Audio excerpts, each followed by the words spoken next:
Então, estamos dando, nesse momento, início ao nosso último encontro, né? A nossa última aula desse curso Frank, de maneira que, com isso, a gente espera apresentar um fechamento, uma conclusão das coisas que nós vimos. Então, em certo sentido, nós estamos aprofundando um pouquinho cada uma daquelas questões já levantadas. Não acredito que haja nenhuma grande novidade para vocês, mas em todos os temas a gente vai aprofundar um pouco, vai tratar algumas questões, de maneira que acredito que a gente consiga fazer uma boa conclusão desse curso que nós estamos trabalhando, né? E, de certa maneira também, eu pensei esse último encontro nosso a partir de questões que foram levantadas por vocês no nosso último encontro, não é? Em que as questões foram formuladas de uma forma mais assim clara com relação a certas dificuldades, contemplando assuntos que a gente consideraria assuntos fundamentais da chamada metafísica médica, né? Por exemplo, a questão da liberdade, a questão da relação alma-corpo, que são questões assim muito debatidas da chamada metafísica ética desde o século XIX. Se a gente se lembrar dos Fatos do Espírito Humano, livros do Domingos Gonçalves de Magalhães, que era escritor e médico, né? Ele se dedicou a aprofundar o assunto, claro, com aquilo que a medicina conhecia naquela época, e essas questões foram depois sucessivamente retomadas, e vêm sendo sucessivamente retomadas, inclusive por Frank, né? De maneira que nós hoje estamos pensando esse nosso encontro em aprofundar alguns temas que a gente poderia dizer que seriam essas relações alma-corpo, a questão da liberdade e da vontade, um aprofundamento sobre a questão da missão existencial, do sentido da vida, o diálogo da psicoterapia com a filosofia propriamente dita, como é que determinados temas humanos, como a morte, que, portanto, não é uma questão propriamente psicológica, nem para um tratamento psicoterápico, mas de como é que essa temática pode aparecer na clínica e o que o terapeuta pode naturalmente tratar e trabalhar sobre ela, né? A questão de um encontro com a outra pessoa, como é que esse encontro se dá, qual é a relação que há entre o sentido existencial e o amor, o sentido existencial e o sofrimento, e, finalmente, alguma coisa sobre aquilo que a gente chama de pastoral médica, né? A pastoral médica é, propriamente, o dever do profissional, e eu diria todo profissional de saúde, de oferecer algum consolo e alento quando ele somente puder fazer isso, quando ele nada mais puder fazer à pessoa que ele assiste, né? Então, a gente pode ir começando o nosso encontro de hoje, lembrando sempre que vocês podem, naturalmente, sempre interromper e perguntar, né? E a gente pode também estabelecer uma conversa, embora o principal desses debates fique sempre para o segundo momento do curso, segundo momento da aula, quando a gente discute um texto, a gente começa a trabalhar esse texto e vai tratando de como é que vocês o consideraram, o leram e tal, que aprofunda algumas questões postas aí nessa nossa exposição. E a gente começaria, então, o nosso encontro de hoje falando um pouco sobre a unidade, não é? A unidade da pessoa humana. Por que isso? Porque o Frank, conforme a gente já viu, não é? Ele vai receber, eu diria, uma dupla influência. Na verdade, é mais do que dupla, é tripla, né?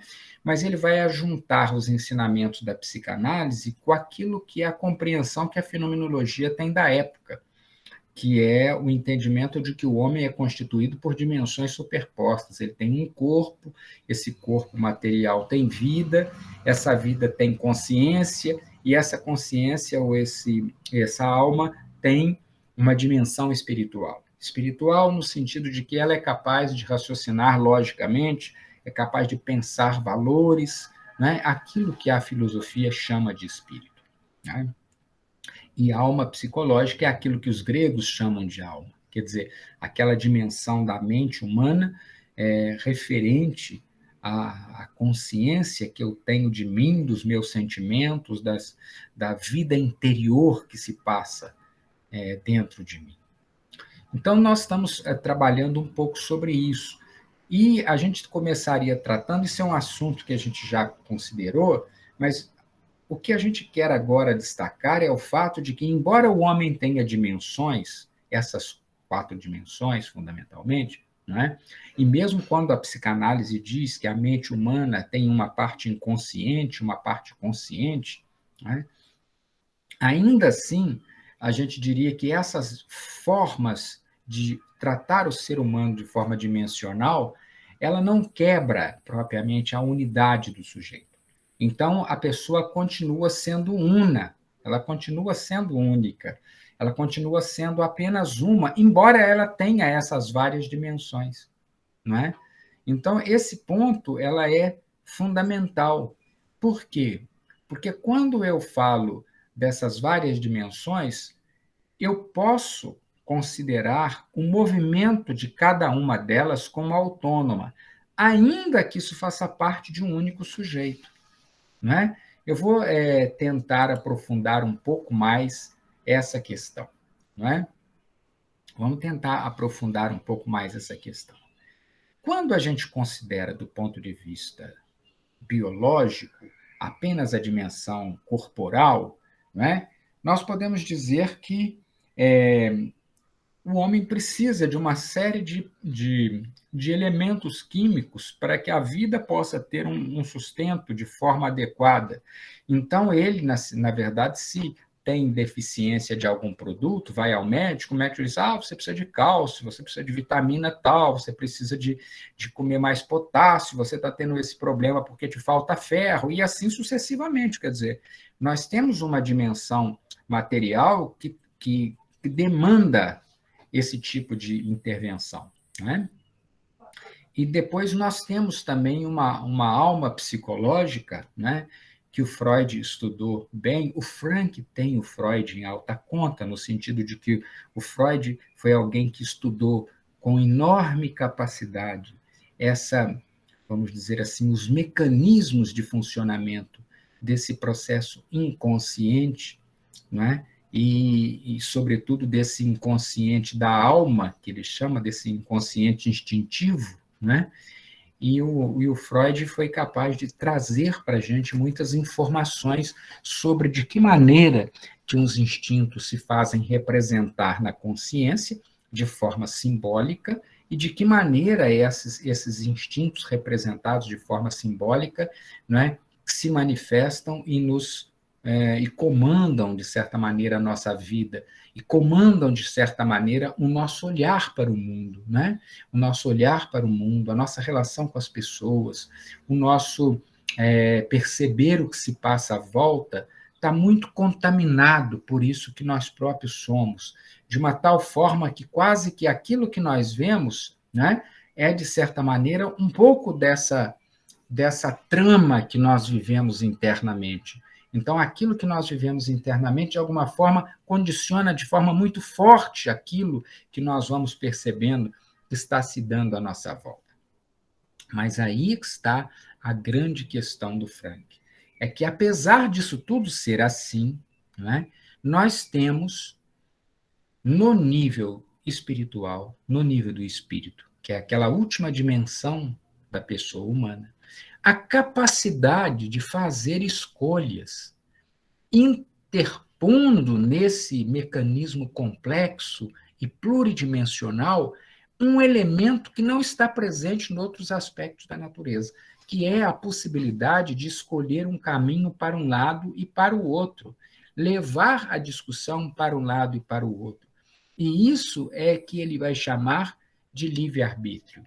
Isso é que é o tema da liberdade e que, conforme vocês viram no nosso último encontro, causa grande confusão quando né, nós temos psicoterapeutas, por exemplo, que se pautam apenas pelos ensinamentos de Freud, ou muitas vezes pelos ensinamentos de outras escolas de psicologia, cuja ênfase se dá apenas, por exemplo, na corporalidade, ou nos instintos, ou na manifestação exterior daquilo que se vê, né? Essas diferentes escolas de psicologia, elas não contemplam essa possibilidade humana de fazer certas escolhas, de poder modificar a trajetória existencial que nós vivemos. E esse é um ponto fundamental aqui na clínica do Frank, né? Ele entende que sempre nós podemos dar uma resposta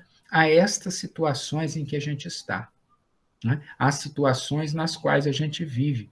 E isso é que ele insta sempre as pessoas a fazerem, dar respostas próprias, únicas, singulares às diferentes situações que a vida traz, às diferentes situações nas quais a pessoa é capaz de viver, não é?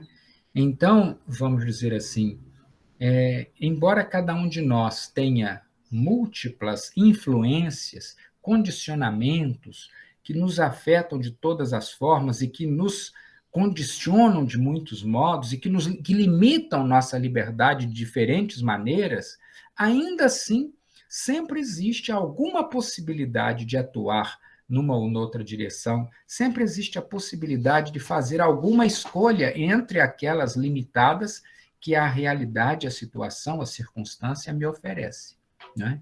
Então, esse ponto é o ponto fundamental, é o primeiro dos pontos da chamada metafísica médica, que cria muita dificuldade, porque quer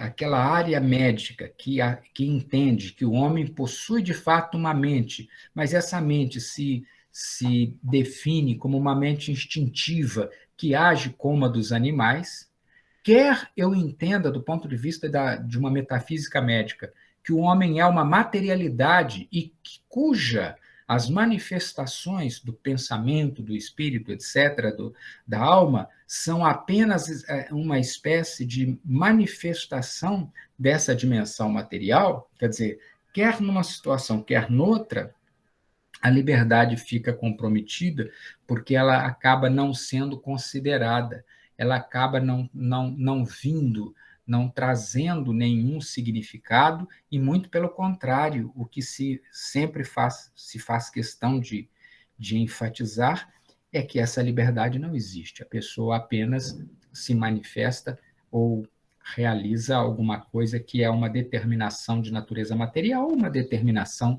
de natureza psicológica, né? Mas em nenhum momento há o reconhecimento da liberdade. O reconhecimento da liberdade só vem quando a gente é capaz de entender a dimensão do espírito como uma realidade própria, ainda que fazendo parte da mesma unidade humana, ela é uma dimensão singular.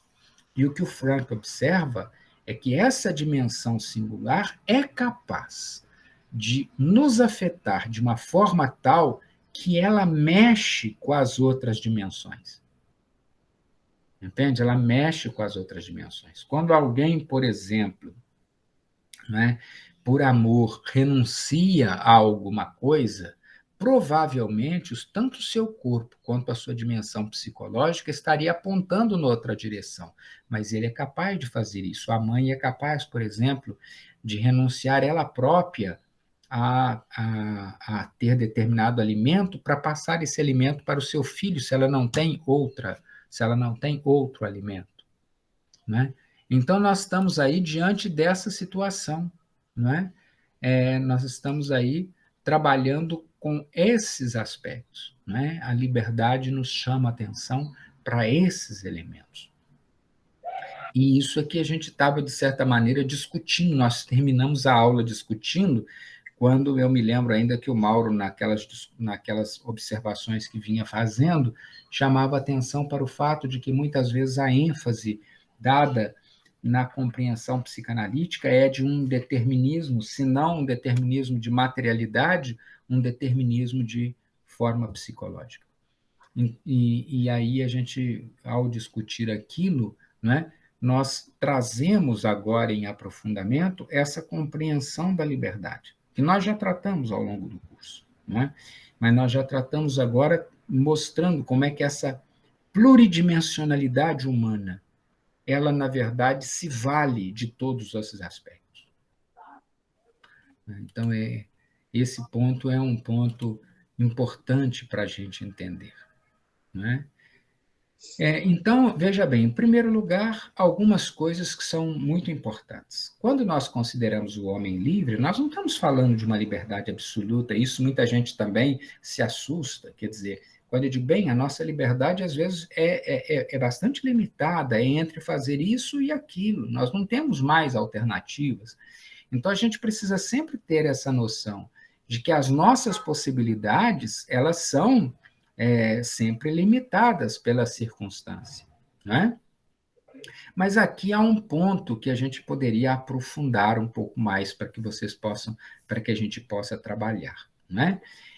Quando a gente está dizendo isso, a gente não está dizendo assim que o homem é meio condicionado, meio limitado e meio livre. Não é isso, né? Significa que ele é condicionado em algumas dimensões e ele é livre numa dimensão. Entende? Esses aspectos, eles são superpostos num processo, numa realidade que é única, mas que tem essas dimensões diferentes. Então, quando ele está falando em nível de instinto, ele é condicionado. Quando nós estamos falando em nível de materialidade, ele está condicionado. Agora, quando nós falamos em termos de espírito, ele pode fazer algumas escolhas, e essas escolhas, inclusive, afetam os aspectos que estão abaixo, né? Afetam as possibilidades que estão abaixo, as outras dimensões que estão abaixo. Então, esse ponto é um ponto extremamente importante, né? Extremamente importante porque a gente pode fazer isso. E por que essa discussão que eu diria que normalmente aparece na chamada metafísica médica, na filosofia entra no campo da antropologia, por que esse ponto é um ponto tão importante na psicoterapia, né? Frank enxerga uma grande importância dessa compreensão e desse estudo, por quê? Porque quando ele vai olhar a pessoa que ele está atendendo, ele observa o seguinte, que o processo neurótico, quanto mais intenso ele menos a pessoa se sente livre, mais a pessoa se sente como que dominada pela doença e sendo uma espécie quase que de serva da doença. Para alguns, isso é uma coisa tão intensa e tão significativa que a pessoa, o diagnóstico serve para ela como um verdadeiro consolo, né? Ela já chega, por exemplo, na clínica ou diante do psicólogo, diante do médico e diz assim, eu sou assim mesmo, eu tenho tal coisa, eu sou esquizofrênico, eu sou neurótico, maníaco depressivo, ou eu tenho transtorno obsessivo compulsivo, ou eu tenho um transtorno histriônico.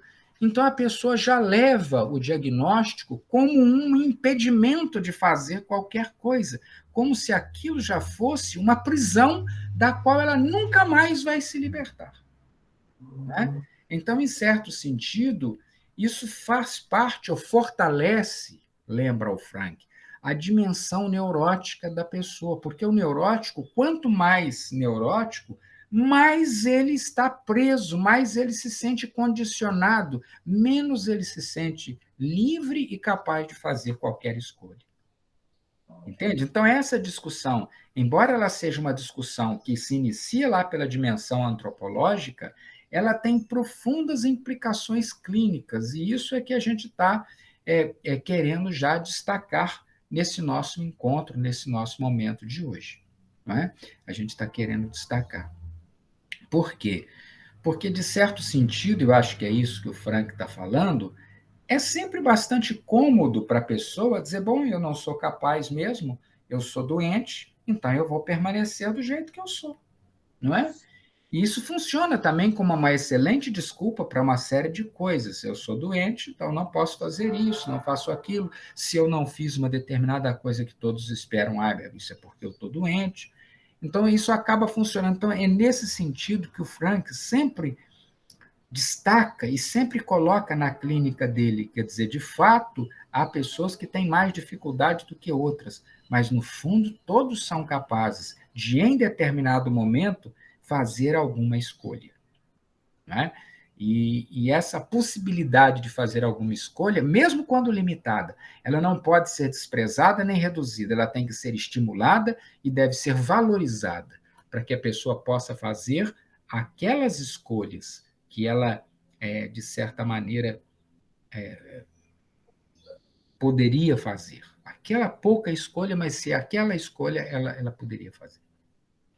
E o Frank leva isso às últimas consequências. Quando ele, por exemplo, né, observa que, do ponto de vista psicanalítico, né, quando nós somos, vamos dizer assim, privados das situações mais básicas, né, tanto do sexo, quanto do alimento, quanto do sono, etc., quando nós somos privados daquelas necessidades biológicas primentes, nós nos tornamos cada vez mais escravos daquilo. Né? Então, a falta de alimento me torna cada vez mais um escravo do alimento, a falta de sexo me torna um escravo de sexo e me adoece quando eu não consigo esses elementos. E o Frank observa duas coisas. Em primeiro lugar, quando ele estava no campo de concentração, onde ele passou 4 anos e viu milhões de seres humanos, ele diz: as pessoas em situação de extrema privação, elas estavam muito pouco preocupadas com o sexo, muito menos do que o Freud imaginava.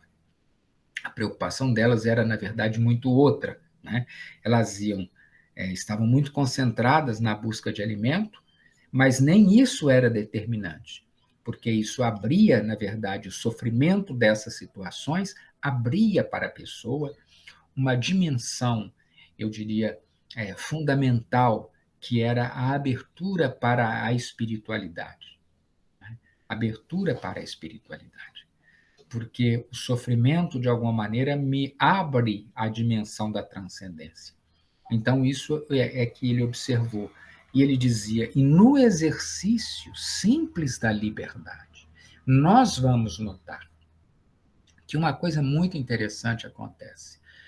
Mesmo em extrema privação, haviam pessoas que eram capazes de atos generosos, de dividir o pedaço de pão que tinham, de sempre dar uma palavra de carinho e estímulo aos outros, enquanto que alguns faziam exatamente o contrário, né?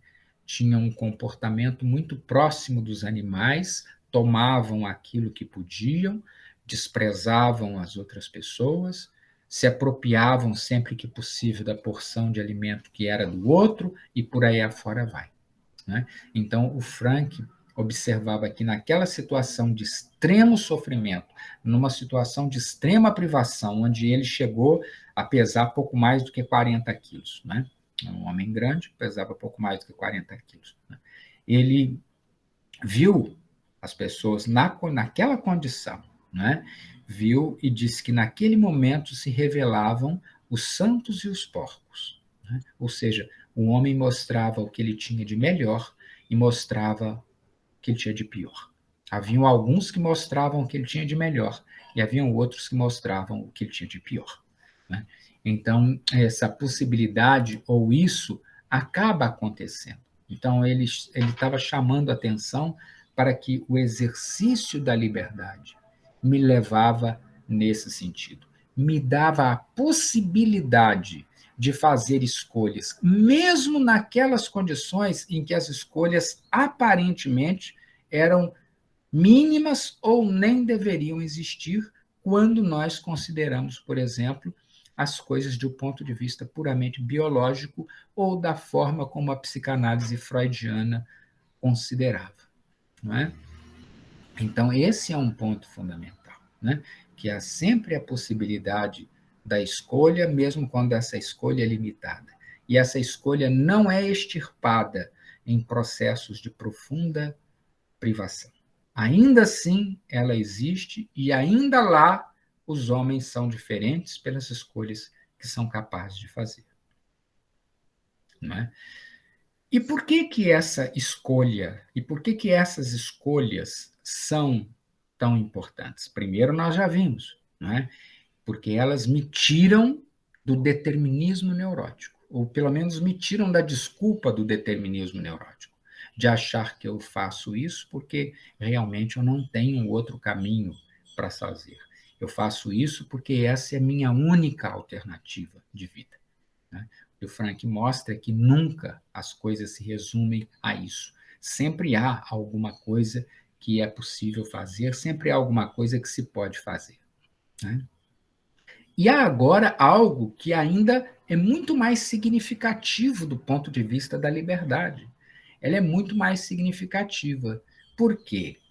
Porque na medida em que nós temos uma dimensão única, psicológica, de corporalidade, genética, etc. e tal, ainda que a gente tenha muitas semelhanças entre nós, nós passamos por experiências muito diferentes, nós vivemos vidas muito diferentes, né? Então, isso faz com que nós sejamos diferentes. E nós seremos diferentes, né? E nós somos diferentes pelas expectativas que nós também criamos para a nossa vida, pelo que nós esperamos viver, pelo que nós desejamos viver, né? Por aquilo que a gente considera que torne a vida uma coisa que vale a pena viver, né? Porque eu posso ter uma vida e não consigo encontrar nessa vida boas razões para viver. Então eu vivo arrastado dentro da existência, como que destruído pelas circunstâncias difíceis que a vida inevitavelmente sempre traz, porque eu não sou capaz de, olhando a mim mesmo, perceber que situações, o que a vida espera de mim, o que de certa maneira eu poderia fazer para achar que a minha vida vale a pena ser vivida, o que eu posso escolher para dar à minha vida um significado importante. Entende? Quer dizer, esse ponto, ele não era um ponto inicialmente de clínica. Frank teve contato com esse debate, com certeza, vamos dizer assim, nas academias, nas universidades, especialmente naqueles locais onde era muito forte a formação humanista, filosófica, literária, teológica. Né? Nesses lugares, isso fazia ainda mais sentido e mais significado, porque sempre eu posso falar na possibilidade humana de seguir por um caminho, de seguir por outro. Né? Então, esse ponto é um ponto fundamental, né, para os filósofos, para os teólogos, porque me dá a oportunidade de entender que a minha relação com Deus não é uma relação condicionada, é uma relação em que eu, naturalmente, preciso escolher estar diante dele. Preciso escolher ter essa possibilidade, senão não terei. Né? Do ponto de vista filosófico, isso é fundamental, porque estaria nessa possibilidade humana a capacidade que eu tenho de encontrar uma razão própria para viver, que os filósofos da existência vão chamar de uma existência autêntica, de uma existência verdadeiramente humana. Uma existência humana é aquela em que eu sou capaz, vamos dizer assim, de, em liberdade, fazer escolhas que deem sentido e significado para a minha vida, de tal maneira que ela não tem um significado prévio. Eu não nasço com uma fórmula, com uma bula dizendo assim, para você viver, você tem que fazer tal coisa. Não. Essas coisas vão ser intuitivamente resultado de um processo de escolhas que eu vou fazendo ao longo da vida. Agora, o que o Frank nota, né, é que esta possibilidade de que os filósofos falavam estava aparecendo nos consultórios, ou começou a aparecer nas clínicas, de forma disfarçada. O sujeito não chegava lá dizendo essas coisas, mas ele chegava lá dizendo que não achava muita graça na vida, que a vida parecia triste, que a vida parecia sem graça, que ele não encontrava muita razão no que ele estava fazendo, que, embora ele tivesse tudo, aparentemente tudo na vida, ele ainda assim não se sentia feliz, achava que tinha algum problema que ele não sabia identificar qual era. Então, por trás de todas essas queixas, o Frank vai perceber e vai identificar uma compreensão, vamos dizer assim, falha do indivíduo em relação ao valor que ele atribui à própria existência, ao valor que ele atribui à própria vida. Né? Então, essa dificuldade, diz ele, que ele via na academia, ela estava claramente posta pelas pessoas comuns, pelas pessoas que, numa sociedade que valoriza extremamente a materialidade e a exterioridade e desconsidera bastante a liberdade e a espiritualidade, ela fazia com que as pessoas se tornassem ou vissem a própria existência de uma forma profundamente limitada e circunstanciada. Então, quanto mais essa civilização se limita a valorizar a sua dimensão material, a valorizar o prazer, a valorizar a exterioridade, a limitar-se à superficialidade das escolhas, mais ela torna os seus membros passíveis de um novo tipo de sofrimento, ainda que não havia ainda sido identificado nos manuais de psiquiatria, e que era um sofrimento muito singular, que não se devia às mesmas causas que os anteriores, que existiam, mas que representavam uma nova forma de sofrimento mental, né? Em que a pessoa acabava, pela tristeza, indo à depressão, depressão noogênica. Não é aquela depressão que se explica por uma doença física, por exemplo, uma depressão puerperal, né? Não é uma depressão por ausência de hormônio, porque nesses casos o tratamento médico é necessário, em que você vai administrar aquele elemento que está faltando. E nem mesmo havia uma causa psicogênica definida, claramente identificada, como aquelas que o próprio Freud apresentava, certos traumas existentes em determinados momentos da vida. Mas nós estávamos falando de um outro tipo de depressão, né? E, além disso, nós estávamos encontrando em números crescentes pessoas incapazes de lidar com o sofrimento, incapazes de lidar com as dificuldades da vida, e que, diante das dificuldades da vida, para fugir das dificuldades da vida, entravam na bebida, entravam nas drogas, né? Se dedicavam ou se entregavam às bebidas, se entregavam às drogas. Né? Pessoas que, por intolerância, eram também incapazes de dialogar, incapazes de aceitar as diferenças, incapazes de viver num ambiente democrático. Entende? De maneira que a intolerância, a, vamos dizer assim, o apoio ao nazifascismo, a essas manifestações radicais de política de direita que o Frank viu levar, vamos dizer assim, à Segunda Guerra Mundial, né? Porque esses países, a Alemanha, a Itália, etc., que viviam esses processos, eles acabaram levando à Segunda Guerra Mundial.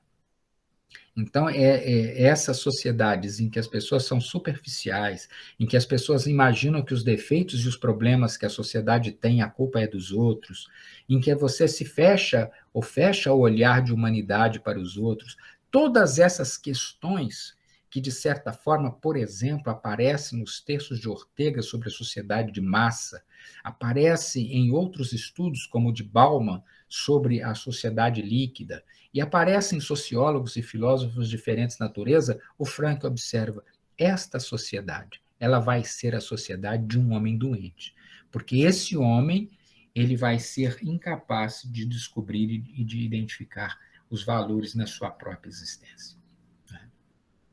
Não vai conseguir enxergar na sua vida um elemento fundamental de significado, não vai enxergar na sua vida valor. E ela, não sendo capaz de enxergar isso, ela é incapaz de ter satisfação com aquilo que faz. Porque aquilo que ela faz não lhe dá nenhuma satisfação. Mas não só isso. Há um outro ponto ainda mais complicado dentro desse processo. É que, dessa maneira, nessa sociedade superficial e tudo mais, o homem se torna cada vez menos resiliente, cada vez menos incapaz de enfrentar as dificuldades, cada vez menos incapaz de recomeçar a vida depois de uma adversidade. Então, vamos dizer assim, ele não é capaz de dar valor e de enxergar e de ter prazer naquilo que ele faz, e ele não é capaz de enfrentar os sofrimentos naturais que a vida lhe traz. Ele não é capaz de fazer nem uma coisa e nem a outra. Né?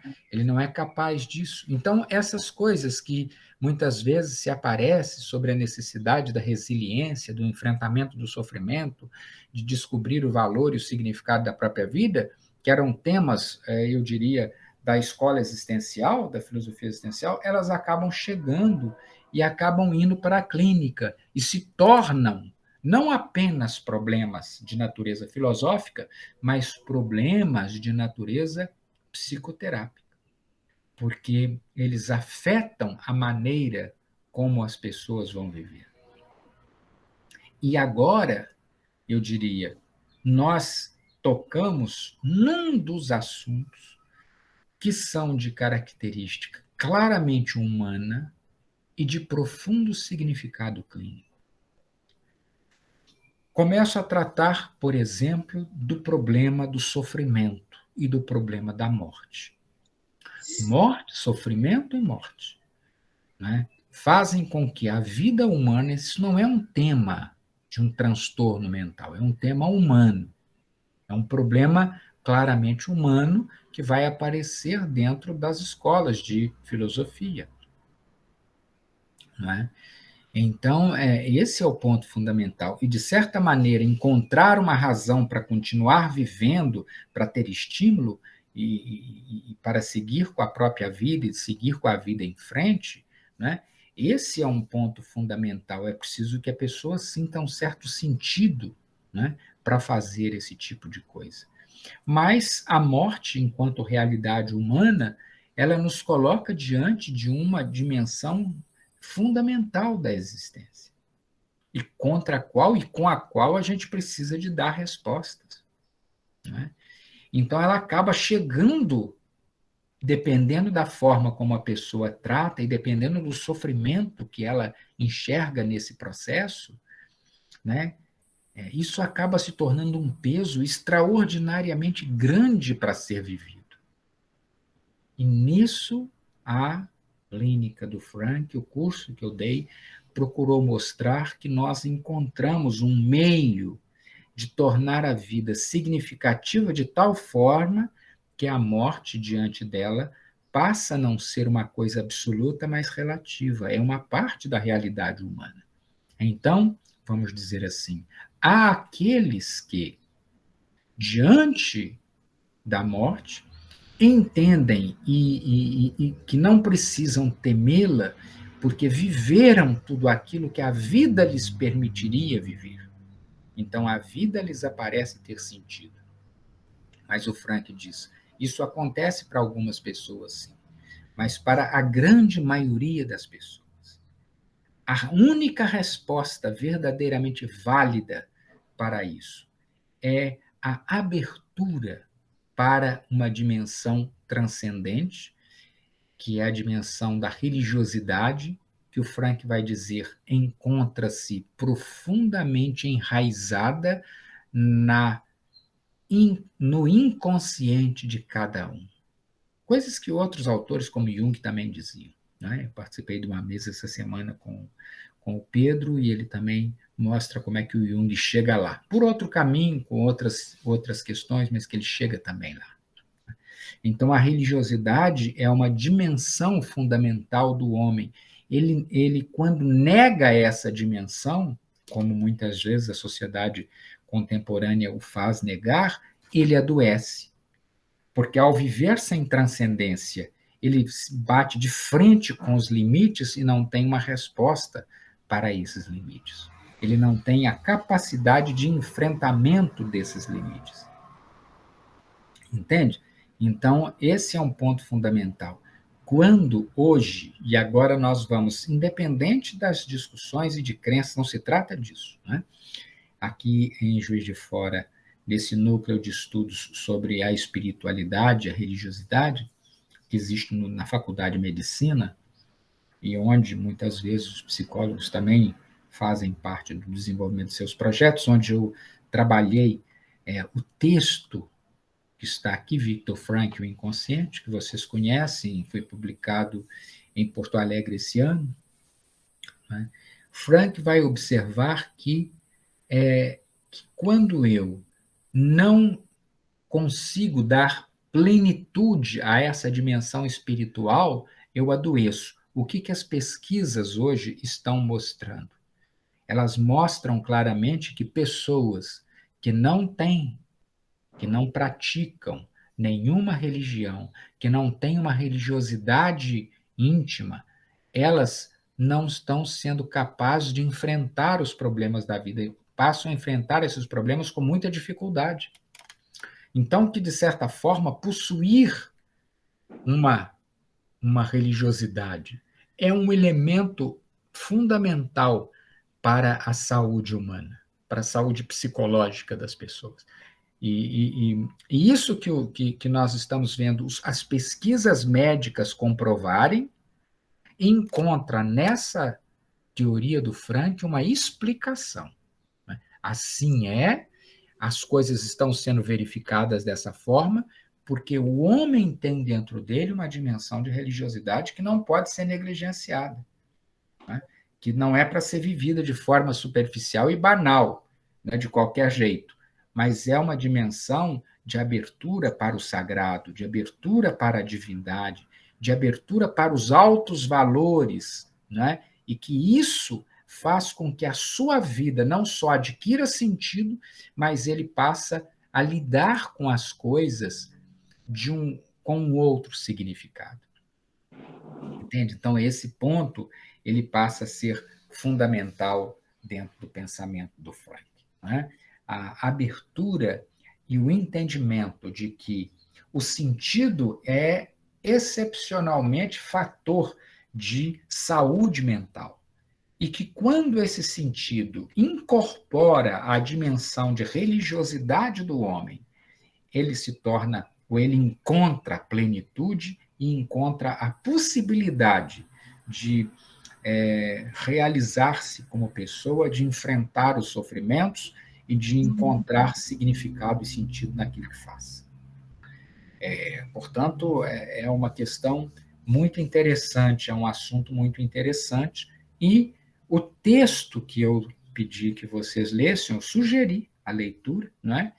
É sempre uma sugestão para o aprofundamento, ele traz um debate entre o Frank e um dos mais importantes teólogos da época, judeus, né, da época, em que eles discutem a religiosidade e o papel que a religiosidade tem na vida do homem.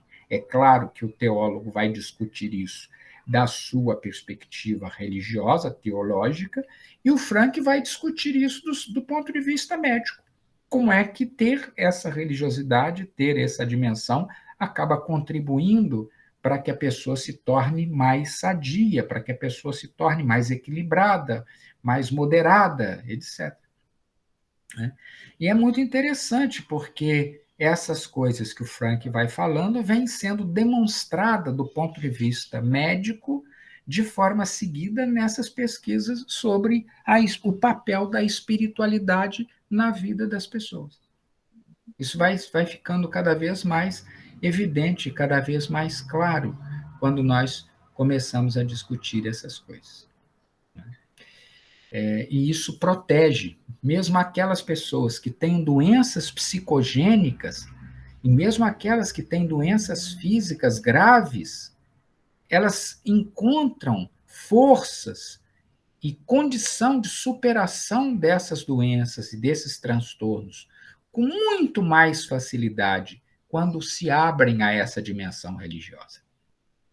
Ela é capaz, não do ponto de vista de alienação, mas enquanto abertura ao sagrado, ela é capaz de fortalecer e eu diria, de alimentar a saúde das pessoas para que elas possam enfrentar as dificuldades da vida. E as características, vamos dizer assim, que hoje, por exemplo, o Manual Norte-Americano de Psiquiatria, o DSM-5, traz para reconhecer a saúde mental, para reconhecer a capacidade de saúde humana, que são a capacidade que a pessoa tem de sentir junto com o outro, de se condoer do outro, de participar da vida do outro, de amar o outro, são todos elementos vinculados à religiosidade. Né? Ou seja, o que se considera como sendo elemento de saúde mental, capacidades que indicam saúde mental, são aspectos que são conexos a essas questões de natureza religiosa. A capacidade de transcendência, de estar aqui e de pensar numa realidade que está além. Então, são todos os elementos que eles indicam como sinais de desenvolvimento e de maturidade psicológica estão de acordo com essa compreensão, ainda que não digam explicitamente isso. Não é? Então, esse é um ponto muito fundamental.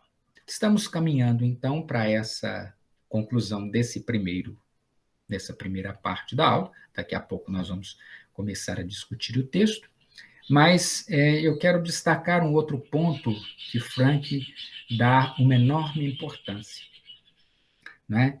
E ele vai dizer que o homem ele é muito mais do que a sua corporalidade. Ainda que você não esteja aqui discutindo, num primeiro momento, a dimensão da sobrevivência, da consciência para além do corpo e tal, não há nada disso. Né?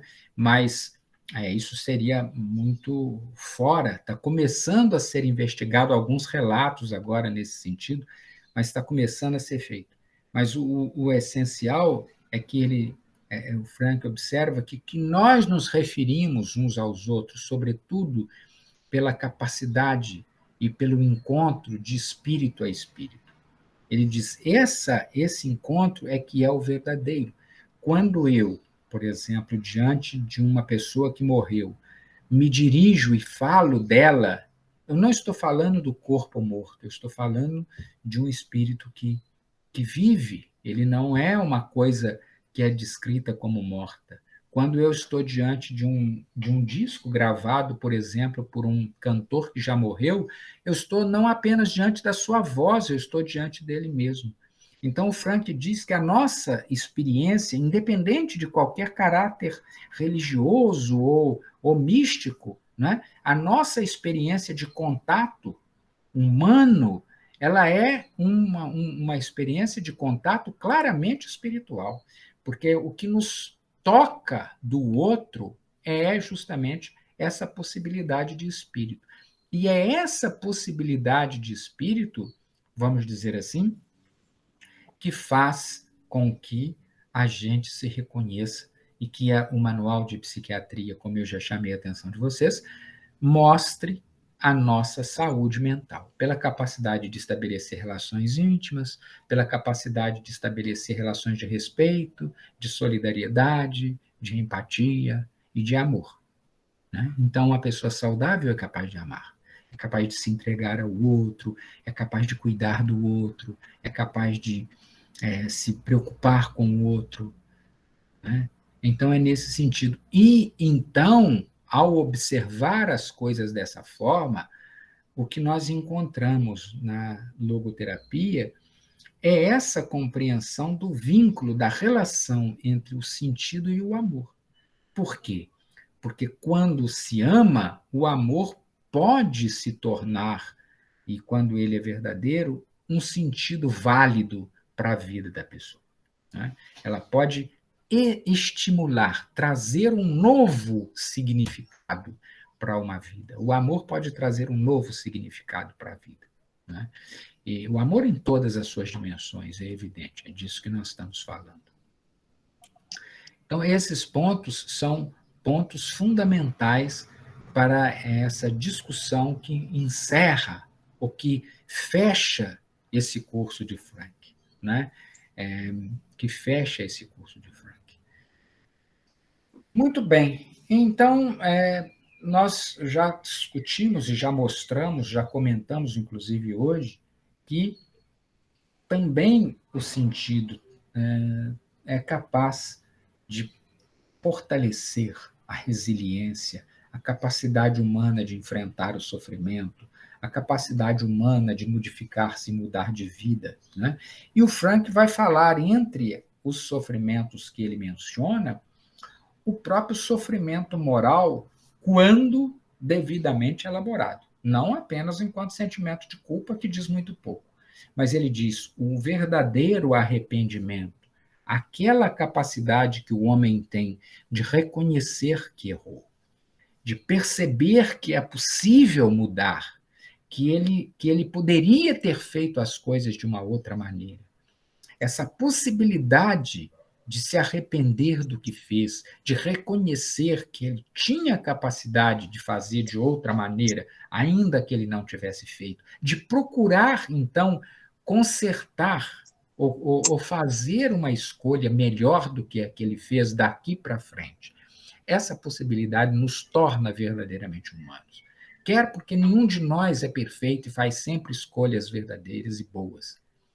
Quer por isso, quer porque ela nos dá a possibilidade de nos fortalecermos psicologicamente, de nos resgatarmos psicologicamente dos males que nós fizemos. Porque é fundamental que a gente consiga se perdoar pelos limites que tem, se perdoar pelos erros que tem. E essa possibilidade que nós temos é uma possibilidade que se desenvolve na medida em que eu sou capaz de elaborar esse sofrimento mental que nasce da culpa. Né? Não que eu me incorra numa culpa que me destrói completamente, não é isso. É a capacidade de perceber que eu poderia ter feito diferente e eu posso fazer diferente. Eu posso fazer diferente se eu for capaz de recuperar as coisas, se eu for capaz de revisar as coisas que eu fiz e de reconstruir essas escolhas. Então, isso é um assunto absolutamente fundamental. Né? Então, isso nos faz, ou isso faz com que nós, na medida em que consigamos desenvolver e amadurecer psicologicamente, né, nós vamos não apenas dar curso à nossa abertura à transcendência, abertura aos grandes valores, né, mas nós começamos a viver a capacidade de sentir junto com o outro, a capacidade de nos condoer com o sofrimento do outro, de fazer aquilo, não é, que o cristianismo, que Jesus chamava de ter compaixão do outro, sentir com o outro, estar com o outro. Né? Esse estar com o outro para ajudá-lo no seu mundo é um elemento hoje reconhecido como sendo um elemento fundamental de saúde psicológica. Saúde psicológica. O egoísmo, o fechamento em si mesmo, acaba sendo alguma coisa que nos faz doentes, que nos adoece, que não nos permite ter uma vida plena. E quando nada mais for possível fazer pelo outro, além de consolar, né, então esse papel nós devemos também assumir. O papel de gostar, de cuidar do outro e de o consolar, quando ele não mais nada puder ser feito. Então, nesse ponto, né, o Frank lembra o texto do profeta Isaías, dirigido aos médicos da época que ele viveu, né? Aquela exortação de Deus para que eles consolassem as pessoas que estavam sofrendo, porque esse consolo é uma palavra de alento, de carinho e de alegria que o próprio Deus gostaria de dar ao homem. Então, essa dimensão que o Frank vai buscando e vai construindo a partir da sua própria experiência de religiosidade, embora isso não seja determinante do ponto de vista clínico, ele vai sendo confirmado pelas experiências que vão sendo colocadas e vão se transformando em possibilidades que a gente tem para construir uma vida plena. Então, era isso o que eu tomei como pontos para construir essa reflexão final do curso, para a gente fechar o curso, contemplando os elementos que a gente já havia tratado, né? Porque se a gente discute e volta aos temas do nosso encontro de hoje, essa relação da alma e o corpo, a questão da liberdade, o problema da vontade, a questão do sentido, a relação da filosofia com a psicoterapia, o encontro espírito a espírito, o amor, né, o sofrimento, todos esses temas eles já apareceram ao longo do curso. Eles foram aqui agora alinhavados e amarrados de uma maneira diferente para que eles pudessem constituir um corpo de relação e vocês pudessem ter uma leitura, né, do pensamento e da compreensão de Frank de uma maneira mais sistematizada. É claro que a gente pode focar um pouco mais na questão dos transtornos, a gente poderia focar um pouco mais em cada um dos temas, mas ao longo do nosso curso nós já fizemos isso. Nós tratamos de praticamente quase todos os outros grandes temas importantes do pensamento do Frank. Pergunto a você.